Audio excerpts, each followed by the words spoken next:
ಇಂದಿನಿಂದ ನಂಜನಗೂಡು ಹಾಗೂ ಗುಂಡ್ಲುಪೇಟೆ ವಿಧಾನಸಭಾ ಕ್ಷೇತ್ರದ ಉಪಚುನಾವಣೆ ಸಮರ ಮತ್ತಷ್ಟು ರಂಗೇರಲಿದೆ. ಪ್ರಚಾರ ಕಾರ್ಯದಲ್ಲಿ ಪಾಲ್ಗೊಳ್ಳುವ ಸಲುವಾಗಿ ಇವತ್ತು ಸಂಜೆ ಕಾಂಗ್ರೆಸ್ ನಾಯಕರು ಮೈಸೂರಿಗೆ ಆಗಮಿಸ್ತಾ ಇದ್ದಾರೆ. ಇನ್ನು ನಾಳೆಯಿಂದ 7 ದಿನಗಳ ಕಾಲ ಸಿಎಂ ಸಿದ್ದರಾಮಯ್ಯ ಮೈಸೂರಲ್ಲೇ ವಾಸ್ತವ್ಯವನ್ನ ಹೂಡ್ತಾ ಇದ್ದಾರೆ.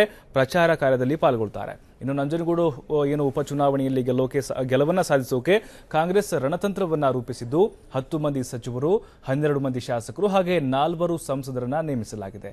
ಇವರೆಲ್ಲ ನಾಳೆಯಿಂದ ಪ್ರಚಾರ ಕಾರ್ಯಕ್ರಮದಲ್ಲಿ ಭಾಗಿಯಾಗಲಿದ್ದಾರೆ.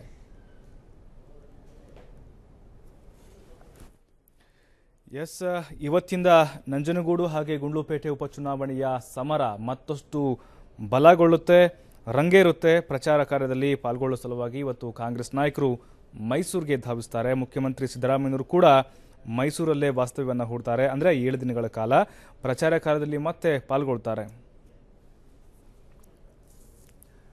ಈ ಬಗ್ಗೆ ಇನ್ನಷ್ಟು ಮಾಹಿತಿ ಕೊಡ್ತಾರೆ ನಮ್ಮ ಪ್ರತಿನಿಧಿ ರವಿ ಪಾಂಡವಪುರ. ರವಿ, ಮುಖ್ಯವಾಗಿ ನಂಜನಗೂಡು ಗುಂಡ್ಲುಪೇಟೆ ಉಪಚುನಾವಣೆಯ ಅಖಾಡ ರಂಗೇರ್ತಾ ಇದೆ. ಮುಖ್ಯವಾಗಿ ಇವತ್ತಿನಿಂದ ಮತ್ತಷ್ಟು ಪ್ರಚಾರಕ್ಕೆ ಬಲ ಬರುತ್ತೆ ಅಂತ ಕಾಣುತ್ತೆ. ಯಾವ್ಯಾವ ನಾಯಕರು ಮೈಸೂರಿಗೆ ಇವತ್ತು ಆಗಮಿಸ್ತಾರೆ, ಪ್ರಚಾರ ಕಾರ್ಯದಲ್ಲಿ ತೊಡಗುತ್ತಾರೆ ಅಂತ ರವಿ?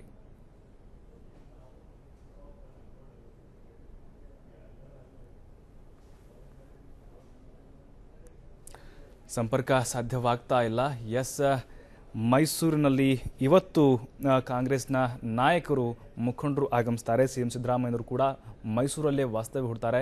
1 ವಾರಗಳ ಕಾಲ ಪ್ರಚಾರ ಕಾರ್ಯದಲ್ಲಿ ತೊಡಗುತ್ತಾರೆ. ಹಾಗೆ 10 ಮಂದಿ ಸಚಿವರು ಭಾಗವಹಿಸ್ತಾರೆ, 12 ಶಾಸಕರು ಕೂಡ ಈ ಸಂದರ್ಭದಲ್ಲಿ ಭಾಗವಹಿಸ್ತಾರೆ. ಈ ಬಗ್ಗೆ ಇನ್ನಷ್ಟು ಮಾಹಿತಿ ಕೊಡ್ತಾರೆ ನಮ್ಮ ಪ್ರತಿನಿಧಿ ರವಿ ಪಾಂಡವಪುರ ಸಂಪರ್ಕ ಬಂದಿದ್ದಾರೆ. ರವಿ, ಮುಖ್ಯವಾಗಿ ಇವತ್ತು ಗುಂಡ್ಲುಪೇಟೆ ನಂಜನಗೂಡಿನಲ್ಲಿ ಉಪಚುನಾವಣಾ ಅಖಾಡ ಮತ್ತೆ ರಂಗೇರ್ತಾ ಇದೆ. ಮುಖ್ಯವಾಗಿ ಇವತ್ತು ಕಾಂಗ್ರೆಸ್ನ ನಾಯಕರು ಮೈಸೂರಿಗೆ ಆಗಮಿಸ್ತಾರೆ. ಯಾವ್ಯಾವ ನಾಯಕರು ಹಾಗೆ ಇವತ್ತಿನ ಪ್ರಚಾರ ಕಾರ್ಯ ಹೇಗೆಲ್ಲ ಇರುತ್ತೆ ಅಂತ?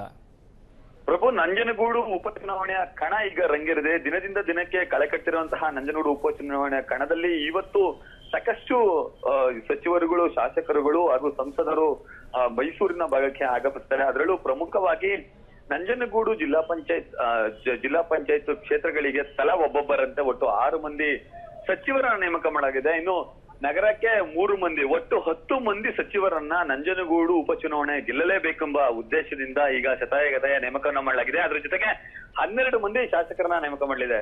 ಇದರ ಜೊತೆಗೆ 4 ಮಂದಿ ಸಂಸದರು ಕೂಡ ಈ ಒಂದು ಸ್ಥಳದಲ್ಲಿ ಬೀಡು ಬಿಟ್ಟು ಈ ಒಂದು ಚುನಾವಣೆಯನ್ನ ಎದುರಿಸಲಿಕ್ಕೆ ಸಕಲ ಸಿದ್ಧತೆಯನ್ನು ಕೂಡ ಮಾಡ್ಕೊಳ್ತಿದ್ದಾರೆ. ಅದರಲ್ಲಿ ಪ್ರಮುಖವಾಗಿ ಈ ಒಂದು ಎಲ್ಲಾ ಚುನಾವಣೆ ಉಸ್ತುವಾರಿಯನ್ನ ಜಿಲ್ಲಾ ಉಸ್ತುವಾರಿ ಸಚಿವರಂತಹ ಡಾಕ್ಟರ್ ಎಚ್ ಸಿ ಮಹದೇವಪ್ಪನವರು ಹೊತ್ತಿದ್ದಾರೆ.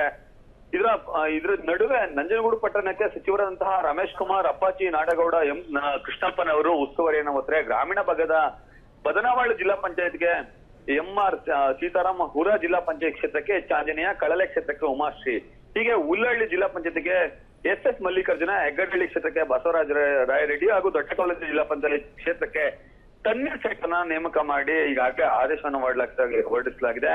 ಇದರ ಜೊತೆಗೆ 4 ಸಂಸದರಂತಹ ಬಿ.ವಿ. ನಾಯಕ್, ಬಿ.ಎಂ. ಚಂದ್ರಪ್ಪ, ಡಿ.ಕೆ. ಸುರೇಶ್ ಹಾಗೂ ಧ್ರುವನಾರಾಯಣ ಅವರು ಕೂಡ ಈ ಒಂದು ಸ್ಥಳದಲ್ಲಿ ಬಿಟ್ಟಿರ್ತಾರೆ. ಅಂದ್ರೆ ಒಟ್ಟು ರಾಜ್ಯ ಸರ್ಕಾರದ 10 ಮಂದಿ ಸಚಿವರು, 12 ಮಂದಿ ಶಾಸಕರು, 4 ಸಂಸದರು ಈ ನಂಜನಗೂಡು ಕ್ಷೇತ್ರದಲ್ಲಿಯೇ ಬೀಡು ಬಿಟ್ಟು ಚುನಾವಣೆಯನ್ನ ಎದುರಿಸಲಿಕ್ಕೆ ಎಲ್ಲಾ ತಯಾರಿಯನ್ನು ಕೂಡ ಮಾಡ್ಕೊಳ್ತಾರೆ. ಇದರ ಜೊತೆಗೆ ಸಿಎಂ ಸಿದ್ದರಾಮಯ್ಯ ಅವರು ಕೂಡ ನಾಳೆ ಮೈಸೂರಿಗೆ ಆಗಮಿಸ್ತಾರೆ. ಮೈಸೂರಿಗೆ ಆಗಮಿಸಿ ಅವರು 6ನೇ ತಾರೀಕಿನವರೆಗೂ ಕೂಡ ಇಲ್ಲೇ ಬೀಡು ಬಿಟ್ಟು ಸತತವಾಗಿ ಪ್ರಚಾರ ಕಾರ್ಯದಲ್ಲಿ ನಿರತರಾಗ್ತಿದ್ದಾರೆ. ಪ್ರಭು ರವಿ, ಹಾಗೆ ಒಂದ್ ಕಡೆ ನೋಡೋದಾದ್ರೆ ನಾವು ದಿನದಿಂದ ದಿನಕ್ಕೆ ನೋಡ್ತಾ ಇದ್ದೀವಿ, ಕಾಂಗ್ರೆಸ್ ಗೆಲುವನ್ನ ಸಾಧಿಸಲಿಕ್ಕೆ ರಣತಂತ್ರವನ್ನೇ ರೂಪಿಸ್ತಾ ಇದೆ ಅಲ್ವಾ? ಖಂಡಿತವಾಗ್ಲೂ ಗುರುಪ್ರಸಾದ್, ಯಾಕಂದ್ರೆ ಇದು ಕಾಂಗ್ರೆಸ್ನ ಭದ್ರಕೋಟೆ. ಈ ಹಿಂದೆ ಶ್ರೀನಿವಾಸ್ ಪ್ರಸಾದ್ ಅವರು ಕೂಡ ಕಾಂಗ್ರೆಸ್ ಪಕ್ಷದಲ್ಲೇ ಇದ್ದವರು, ಅವರು ಕಾಂಗ್ರೆಸ್ ಪಕ್ಷದಲ್ಲೇ ಇದ್ದು ಗೆದ್ದವರು. ಹಾಗಾಗಿ ಈ ಒಂದು ಕ್ಷೇತ್ರವನ್ನ ಯಾವುದೇ ಹಂತದಲ್ಲೂ ಯಾವುದೇ ಕಾರಣಕ್ಕೂ ಬಿಟ್ಕೊಡಬಾರದು ಎಂಬ ಕಾರಣಕ್ಕೋಸ್ಕರ ರಣತಂತ್ರವನ್ನ ಈಗಾಗಲೇ ರೂಪಿಸಲಾಗಿದೆ. ಹಾಗಾಗಿಯೇ ಇಷ್ಟು ಮಂದಿ ಸಚಿವರು, ಶಾಸಕರು ಹಾಗೂ ಸಂಸದರನ್ನ ಈ ಒಂದು ಭಾಗಕ್ಕೆ ನೇಮಕ ಮಾಡಲಾಗಿದೆ. ಅದಲ್ಲದೆ ಖುದ್ದು ಸಿಎಂ ಸಿದ್ದರಾಮಯ್ಯನವರೇ ಇಲ್ಲಿ ಬಂದು ಪ್ರಚಾರ ಕಾರ್ಯದಲ್ಲಿ ನಿರತರಾಗ್ತಾರೆ ಮತ್ತು ಆ ಒಂದು ಕ್ಷೇತ್ರದಲ್ಲಿ ಬೀಡು ಬಿಡುವಂತಹ ಕೆಲಸಕ್ಕೂ ಮುಂದಾಗ್ತಾರೆ. ಪ್ರಭು, ಧನ್ಯವಾದಗಳು ರವಿ ತಮ್ಮೆಲ್ಲ ಮಾಹಿತಿಗಾಗಿ.